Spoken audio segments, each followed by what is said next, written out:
প্রিয় শিক্ষার্থীরা, আশা করি তোমরা সবাই অনেক বেশি ভালো আছো।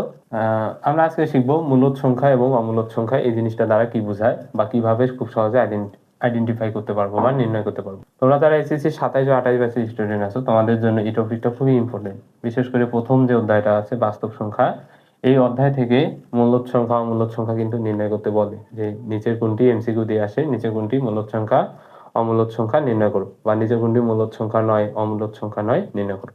তো এই টাইপের কোশ্চেনগুলোতে তোমরা অনেক বেশি ঘাবড়ায় যাও বা আটকায় যাও, আসলে কিভাবে অ্যান্সার করবা এটা বুঝতে পারো না। তবে আমরা আজকে খুব সহজেই এই কোশ্চেনগুলো কিভাবে সলভ করা যায় সেটা শেখার চেষ্টা করব। তো আমরা প্রথমে উদাহরণের মাধ্যমে শিখবো, তাহলে জিনিসটা সহজেই বুঝতে সুবিধা হবে। তো প্রথমে যদি আমি এরকম নেই, এটা তোমাদের বোর্ড বইয়েও এই কোশ্চেনটা আছে, এই চারটায় নিলাম। তো এখন মূলত অমূলদ সংখ্যা নির্ণয় করার একটা কৌশল হচ্ছে যে বইয়ে আছে পি বাই কিউ আকারে প্রকাশ করা যাবে কিউ নট ইকুয়াল 0, আর অমূলদ সংখ্যাকে পি বাই কিউ আকারে প্রকাশ করা যাবে। এটা হচ্ছে যে মেইন জিনিস, একটা পি বাই কিউ আকারে প্রকাশ করা যাবে আর একটা পি বাই কিউ আকারে প্রকাশ করা যাবে না। এখন মূলদ সংখ্যা চেনার কিছু কিছু উপায় আছে, এগুলা পূর্ণবর্গ সংখ্যা হইতে হবে, পূর্ণ সংখ্যা হইতে হবে, আবৃত দশমিক ভগ্নাংশ যদি হয়, যে এই কোন টাইপের যদি হয় তাহলে সেগুলো কি সংখ্যা? মূলদ সংখ্যা। আর যদি না হয় তাহলে কি হবে? অমূলদ সংখ্যা। এখন দেখো তো, এটা আবৃত দশমিক ভগ্নাংশ সংখ্যা, তার মানে অবভিয়াসলি এটা কি হবে? মূলদ সংখ্যা। কিভাবে?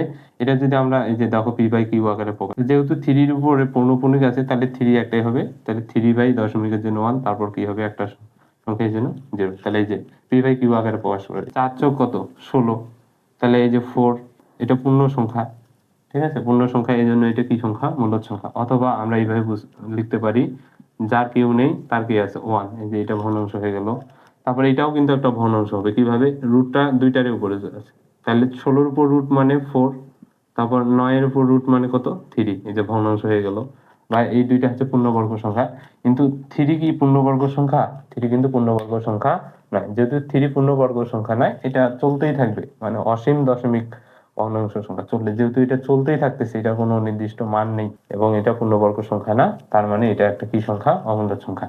এটাকে ভগ্নাংশ আকারে প্রকাশ করা যাবে।